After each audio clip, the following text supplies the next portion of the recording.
welcome into Talking Fitchburg on this Monday, February 8th, 2021. I'm Jeremy Crosby. Hope you had a wonderful weekend and a good Monday. We're glad you're tuning in for Talking Fitchburg here on a Monday night. I have a very busy show for you coming up. We're going to talk with Adam Dorn today, and two-part segment today.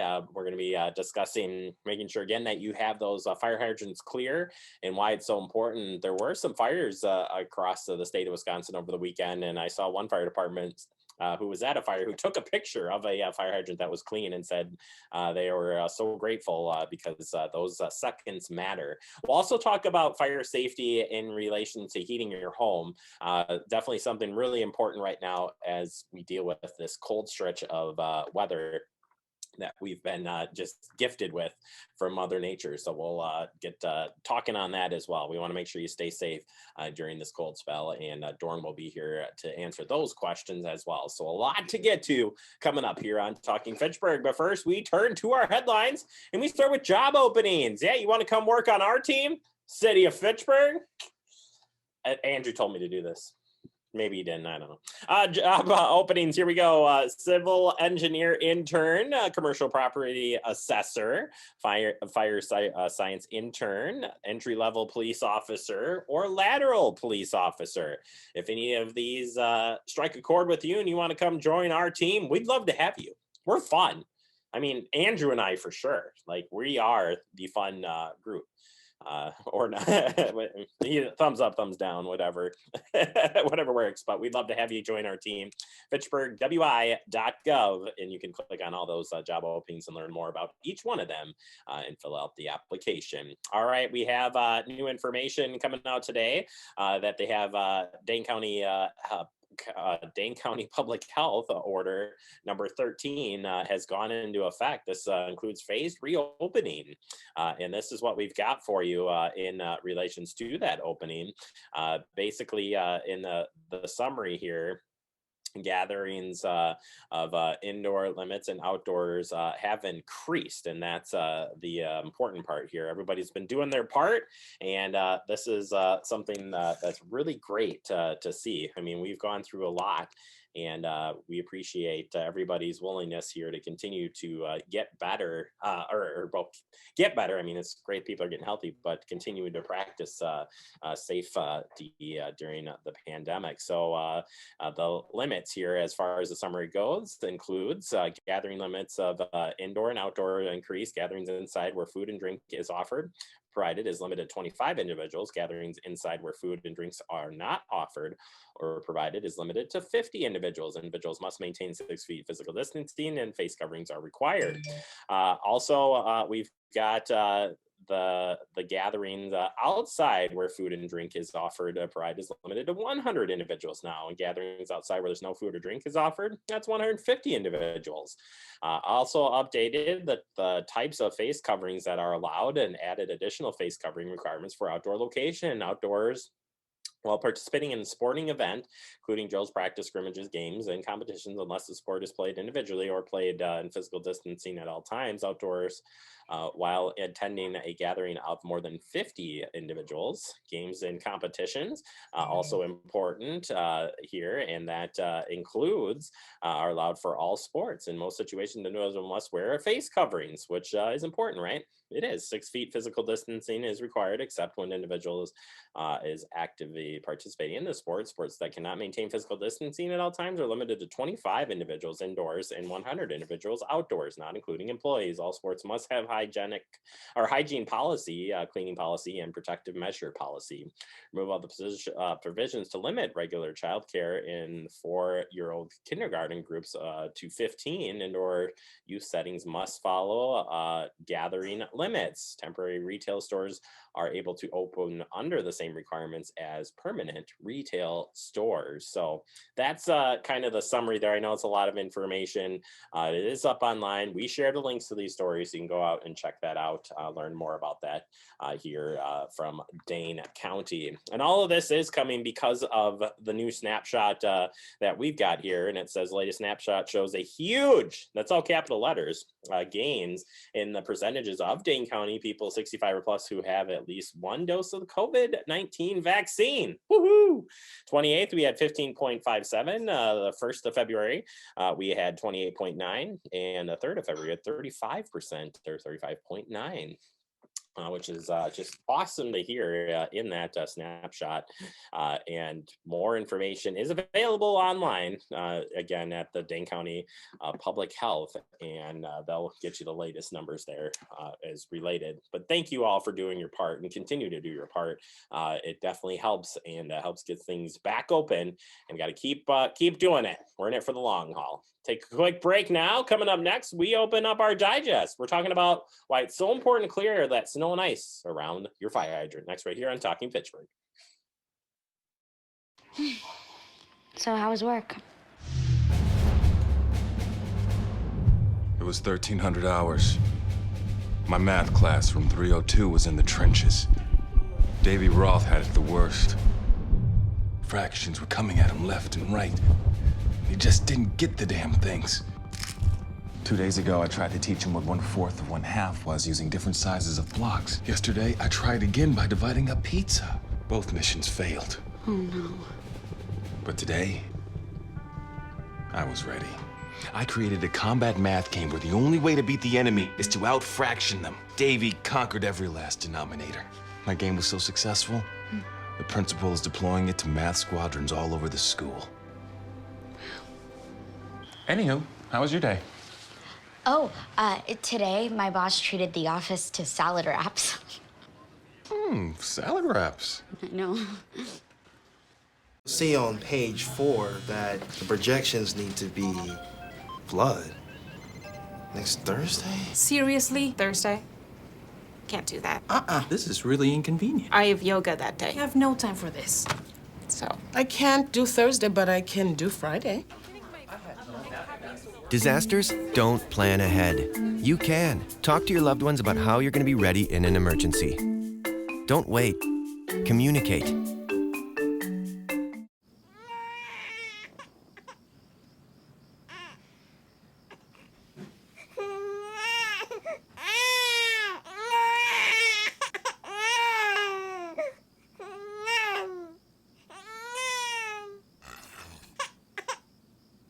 If you love them enough to suck the snot out of their nose at 4 a.m., then surely you'll check nhtsa.gov/the right seat to make sure they're in the right car seat. Welcome back into Talking Fitchburg. Joining me today from the Fitchburg Fire Department, it's Adam Dorn. Dorn, welcome back to the show. How are you doing? Great. How are you, Jeremy? We'll find out in a second. Today we're going to be talking about cleaning the snow, or clearing the snow around your fire hydrant, and why it's so important. You're like, well, what are you guys going to tell us that we don't already know about cleaning off, cleaning around those extinguishers? And the problem, Dorn, is you drive around the city and you notice that they still aren't cleared in a lot of places. And so today, maybe, just maybe, we'll spark some interest here on why it's so important. I've had the privilege of seeing you guys in action, dropping the line, hooking up to the hydrant, and then, trying to put out a fire super fast. Time matters. and if there was something that is clear today, it's all about timing. So tell me, Dorn, we don't clear this out, what are we losing? What are we causing the outcome of not doing this? We are losing time, as you said. We're losing time, and time for us is very valuable because fire can double in size every 30 seconds, roughly. And if we don't have enough water to put the fire out, right, what's going to happen? The fire is going to continue to grow. So having a clear hydrant kind of sets up a chain of events for us to make sure that we can operate proficiently. So by having that clear hydrant, we're able to hook up our hoses and supply our vehicles with the water we need to put out a fire. It's that simple. It's that simple. I don't want to make it harder than what it is, because it's just that simple.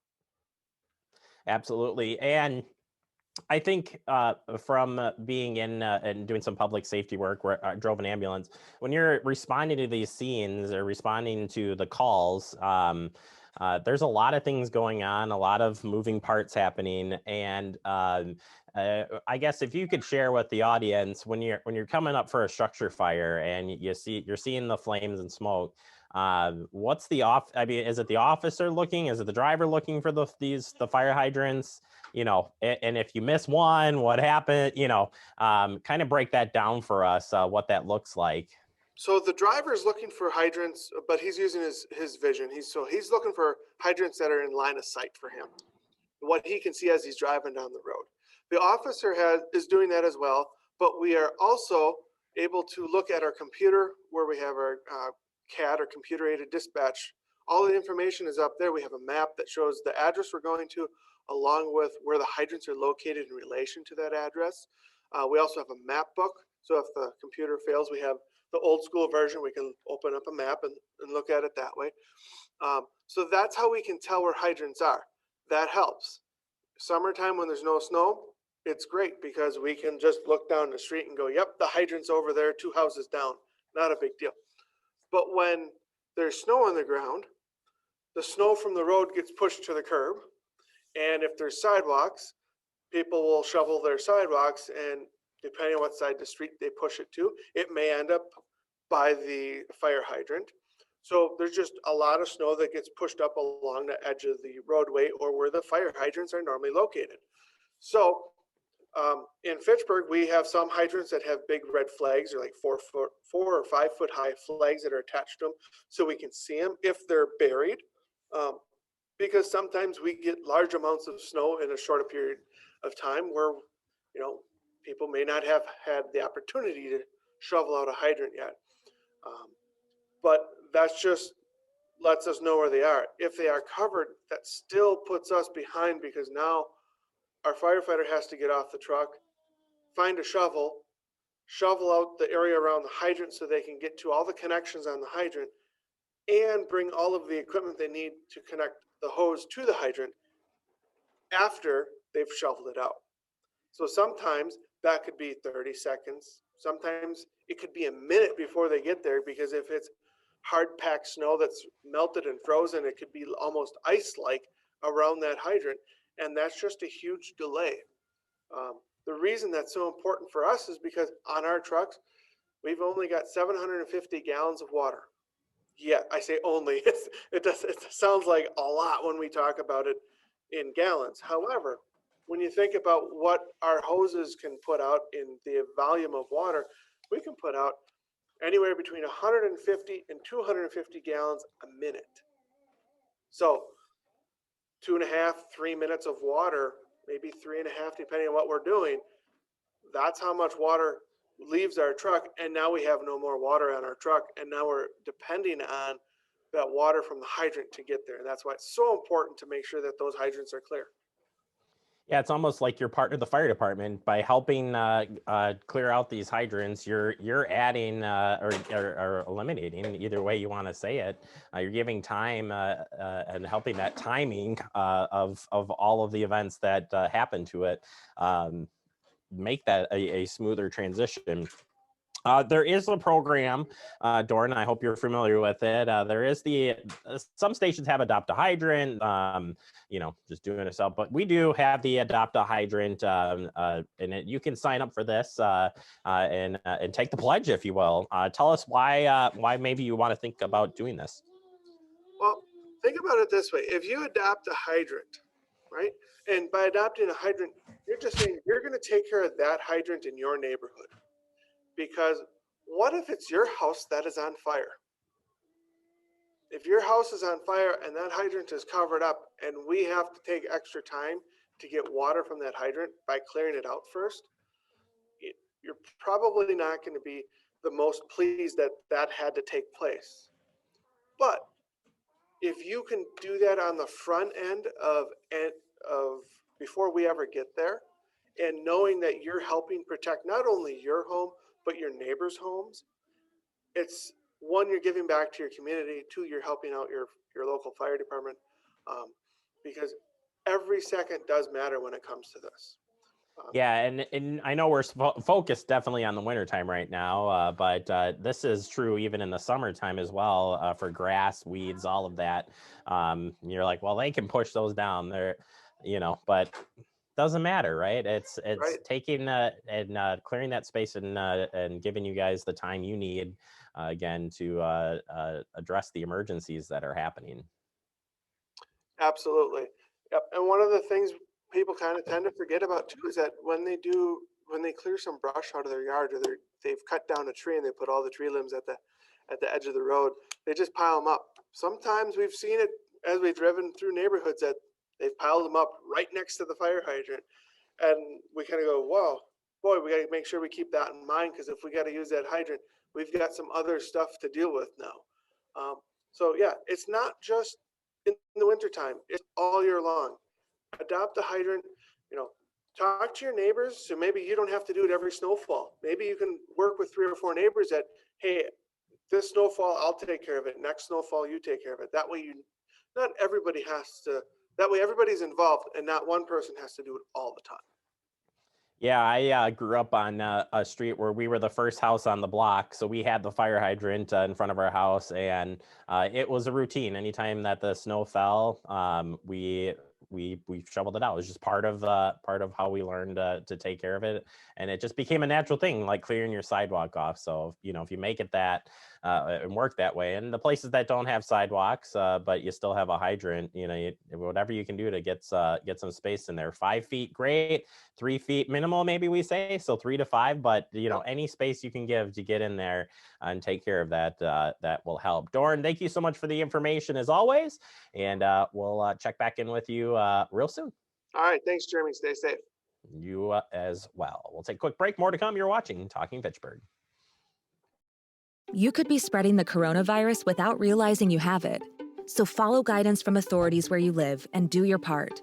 It's important to limit in-person interaction with anyone outside of your immediate household, but phone and video chat are safe ways to connect. It's also important to limit any social gathering. This advice applies to people of any age, including teens and younger adults. Visit coronavirus.gov for the latest information.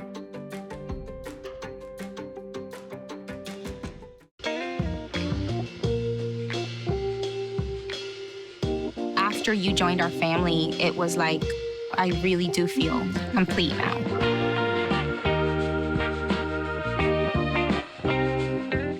We're all just trying to keep things running for those who rely on us. Ready! That's why we don't have time to be sick with the flu. And especially this year, no one has time to get sick. Get a flu shot for yourself and those around you too. Welcome back into Talking Fitchburg. Joining me today, it's Adam Doran from the Fitchburg Fire Department. Doran, how we doing? Great. How are you, Jeremy? I'm good, because we're about to heat things up we talk about heat safety in your home. Doran, I feel like we just talked about heat safety, but here we are in the midst of winter time this year. So far, knock on wood, it's not been too cold, but that doesn't mean that we're still not heating the homes. And as we know from talking with you over the years, fires do occur more in the winter months, given the holidays, given you're in your home more. With COVID-19, we've all been at home more, so we've seen the uptake in fires across the country. But heat safety in the home definitely got to be a top priority when we're talking about fires. So overall, do you see or hear of municipalities having a lot of these types of fires?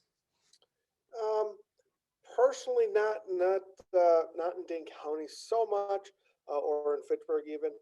We do have a few more, but nothing that really makes us stand out. So that's a good thing. But the potential is there. Of course. And that's what we're talking about today. Just because it doesn't occur, near around doesn't mean it's going to happen, or could happen at any time.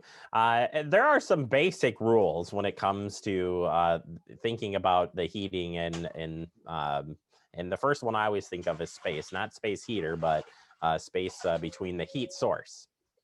Right. Absolutely. Yeah.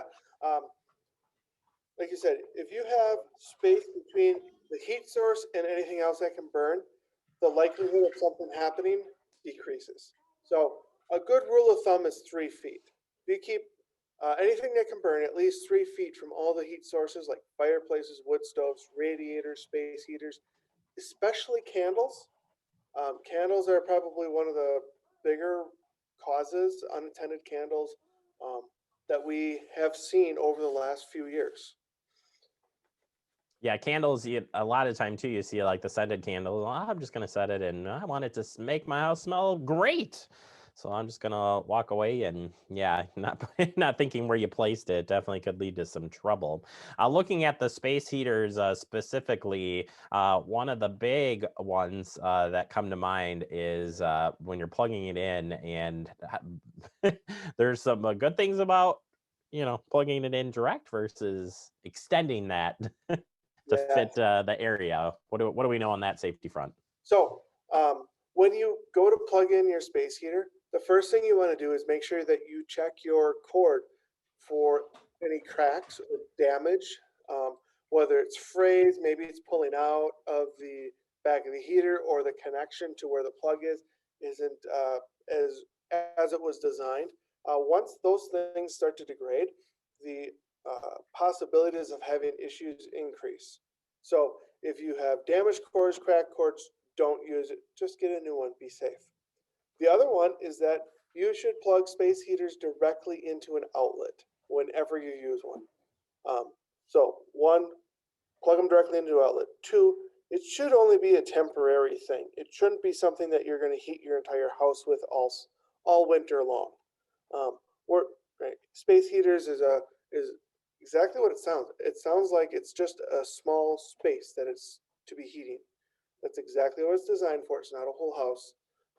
So it might be a small room or a small area that needs to be kept warmer. That's great. If you're going to use it for more than that, you need to look at different options. The other thing is, don't use an extension cord or a power strip to plug your space heater into. We've seen a lot of issues over the years where people plug a space heater into an extension cord or power strip, and the insulation on the extension cord around the wires starts to melt, it degrades, and then it actually shorts out and you have a fire because the wires are shorting out in the extension cord because there's so much power that's being drawn through that extension cord and into the space heater. Well, and yeah, and then you think of if you did use the extension cord, where is that lane in relation? So now you've just created a huge fire or opportunity for more damage of fire or fire danger at that. Fireplaces are the next one that comes to mind for me when I'm thinking about the winter time. And if you do have a fireplace, you have to definitely keep the maintenance going on it, because I believe that's where we start to see the chimney fires and whatnot. So tell us a little bit on that. Yeah, fireplaces are awesome. I have one on my home. I like to burn in it. But there are some really important things you need to make sure you keep in mind. One, don't burn a lot of paper in your fireplace. Don't burn paper in large quantities. If you use a little bit of paper to get your fire started, you're fine. But you don't want to use a lot of paper to just burn paper in there. That's not what it's designed for. You want to make sure that you have clean, dry wood. Hardwood is best. So the pine, the softwoods are not good for burning in your home. Leave those for the outside recreational fires that you may have. Use the hardwood inside. When you do have a fire in the fireplace, like we talked about before, right? Keep that 3-foot space so that nothing catches on fire, nobody has any accidents, that kind of stuff. Have a screen or a glass in front of the fireplace to prevent embers from jumping out from the fireplace onto other parts of your home. That's why we have the hearth in front of it and everything else. That's not supposed to be flammable. So we need to make sure we have that. Some other things to think about is that depending on how often you burn in your fireplace, you should be cleaning your chimney. I clean mine once every 2 or 3 years because we don't burn in it very often. However, if I were to burn in it every week or every day that I'm not here at work during the winter months, it would be cleaned every year, I should say. So that's very important, because when you're burning wood in the fireplace, that soot builds up on the inside of your flue, and it can cause creosote to build up, which is flammable, which that's where we get into the issues of having chimney fires. So we want to make sure we have that. The other thing that's probably the most common reason we go to homes where people have used a fireplace, when they take the ashes out of the fireplace, they do one of two things. One, they don't wait long enough to take them out, and they're still hot, and they put the ash into a non-metallic container. So it might be a plastic bag, paper bag, whatever it is, and they put that the container into their garbage can, and they put it outside or in the garage. And now they have hot ashes in that container that's flammable inside the garbage can, and now we have issues that way. We've seen that with not only fireplaces, but also recreational fire pits, that people will do that. So that's one thing. The other thing is, if you're going to do that, you need to make sure that you put it in a metal container that has a lid. Make sure it's at least 3 feet from your house, so that nothing else happens if it does ignite again. Because, like I said before, we've had issues where people have put that in their garbage cans a day or 2 days after burning, thinking that it's cool because it's cool to touch. But once you get the ashes worked up, the air gets back in there, and now we have enough to cause that the fire again. So if you have to clean the ash out right away, make sure it goes in a metal container with a lid. Get it outside, away from your house. If you don't need to get it out right away, leave it in there a number of days. Like, I leave mine in there for 7 days before I take it out. That's just my rule of thumb. I still have a metal container that it goes in with a lid, and then after that, it goes into the trash or it goes out by my garden. Yeah, and that's it's just really important. I can tell you too, I have a grill, do a lot of smoked barbecuing and stuff, and when I finish off with all those ashes, I remove them with a metal bucket, put them in my fire pit, and try to stir them around. And it's amazing on how many days I've seen it up to 3 days still hot, because I go over and check it, and it's just amazing to me that it can happen. So either way, Dorn, we appreciate all the tips. There are fire safety tips on your website regarding heat safety or fire safety with heating. So appreciate the time as always, and we'll catch up with you soon. All right, sounds good. Thanks, Jeremy. You bet. Adam Dorn, Fitchburg Fire Department. We'll catch up with them again real soon with some great safety tips. Take a quick break. More to come. You're watching Talking Fitchburg. Touchdown! Oh, did you see that? Whoa, we scored? Yeah, we scored going to the playoffs. I can't believe I missed that. Every time I'm buzzed, I spend too much time on my phone. What? I should take your phone away. No. I'll call for a ride. Hey, why does my face look like that? I'm playing with these new face filters. Okay, you know what? Yep, that's mine. But I need that back. No. Kevin! Welcome back into Talking Fitchburg. Wrapping up the show for today. I want to thank Adam Dorn for helping us out on 2-part segments today. Remember, if you want to go back and watch these, you can head out to our website, fitchburgwi.gov. And of course, Andrew will post these up on social media. That includes Facebook and YouTube. Because, I mean, you got to stay connected with Fact TV. And if you haven't joined us, you're missing out. We got a lot of good stuff happening on Fact TV. I'm just saying, not just because I'm the manager, but also because I'm the manager. Have a good day, everybody.